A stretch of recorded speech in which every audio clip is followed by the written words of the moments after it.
En quelques semaines, un groupe rebelle prend le contrôle de votre ville, vous menace et veut recruter vos enfants pour sa cause. C'est ce qui est arrivé en 2012 aux habitants de Tombouctou, dans le nord du Mali. Voici l'histoire de Bachir et de sa famille. La fuite, la survie, comme pour 30 millions de personnes à travers le monde. 2012, des groupes armés rebelles reprennent le nord du Mali. Ils font de la région un État autonome soumis à une stricte loi islamique. Plus de 300 000 Maliens sont obligés de fuir vers le sud pour trouver refuge.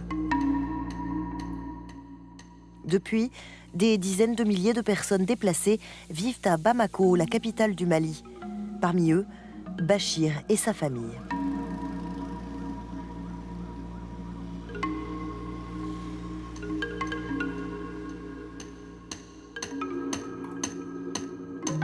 Je suis forgeron.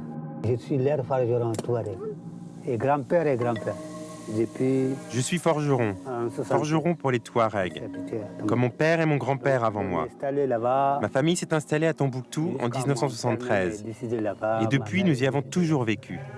Ma mère et mon père sont tous les deux enterrés, là-bas. Quand je me suis marié, je suis resté avec ma femme. C'est là que j'ai grandi à Tombouctou. À partir des mois de rébellion, là, tout est coupé. Pendant les mois de rébellion, tout s'est arrêté. Les islamistes et les rebelles ont repris Tombouctou. On a eu peur. Tout le monde a eu peur. Tout le monde qui voit leur drapeau. On avait peur, tout le monde avait peur. Dès qu'on voyait leur drapeau, on savait qu'il fallait fuir. Personne n'est resté. Pourquoi les gens ont fui?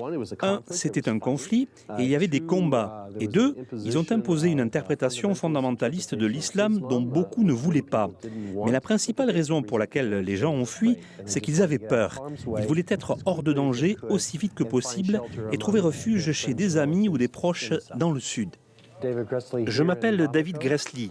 Ici, à Bamako, je suis le représentant spécial adjoint pour la mission de l'ONU, mais aussi le coordinateur humanitaire pour les Nations Unies et les ONG, ici, à Bamako. Il veut prendre les enfants, les garçons. Il veut les petits-enfants, de 12 ans. Ils voulaient prendre nos enfants, surtout les garçons. Ils veulent prendre les enfants de 12 à 15 ans pour leur laver le cerveau et enlever ce qui est dans leur tête. Ma femme a dit « on doit partir ». Mais on ne savait pas où aller. Où on va faire? Il y en a 5 enfants de ma famille. Nous avons 5 enfants et ils ont besoin d'aller à l'école. Donc on n'avait pas d'autre choix que de venir à Bamako. Parce qu'ils ont des écoles pour les enfants ici. Lui, il est là-dedans. Maintenant, tous les enfants sont inscrits à l'école. Voilà comment on s'est retrouvés à Bamako. Donc je suis venu à Bamako.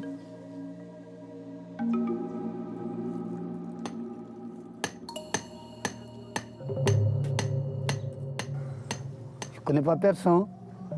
C'est mon premier... Je ne connaissais personne ici. C'était la première fois que je venais en ville. Je n'avais jamais mis les pieds à Bamako avant. Je ne connais pas la route de Bamako. Je ne connaissais pas les rues, les routes, les marchés. Je ne savais pas du tout comment faire. Parce que pour vivre à Bamako, c'est dur. La vie à Bamako est difficile. Tout est si cher. Tout est cher. Si je l'ai vu quelqu'un que je connais, il peut me donner 1000 francs. Au début, je demandais autour de moi, juste 1 ou 2 dollars pour nourrir mes enfants. On s'est débrouillé jusqu'ici. Je me débrouille jusqu'à aujourd'hui quand même. Je fais les bagues comme ça, les traits. Maintenant, je fais des bagues et des bijoux pour le marché. Pour vendre en détail. Jusqu'à un peu, j'ai trouvé un peu de clients, des trucs comme ça. J'ai quelques clients, comme ceux que j'avais à Tombouctou. Donc c'est ça que je fais, je vends ça. C'est mon travail et j'en vis. Un maigre revenu, pas assez en tout cas pour nourrir sa famille. Des organismes d'aide distribuent de l'argent pour que des personnes déplacées comme Bachir puissent acheter les produits de première nécessité. La question, ce n'est pas s'il y a de la nourriture disponible ou pas sur le marché, c'est si vous avez les moyens de l'acheter ou pas. Procurer de l'argent est un moyen très efficace de profiter du marché pour avoir accès à la nourriture. L'alimentation, c'est dur, très nourriture, très dur pour nous.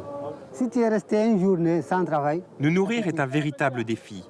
Si j'ai une journée sans travail, ma famille tout entière est affectée.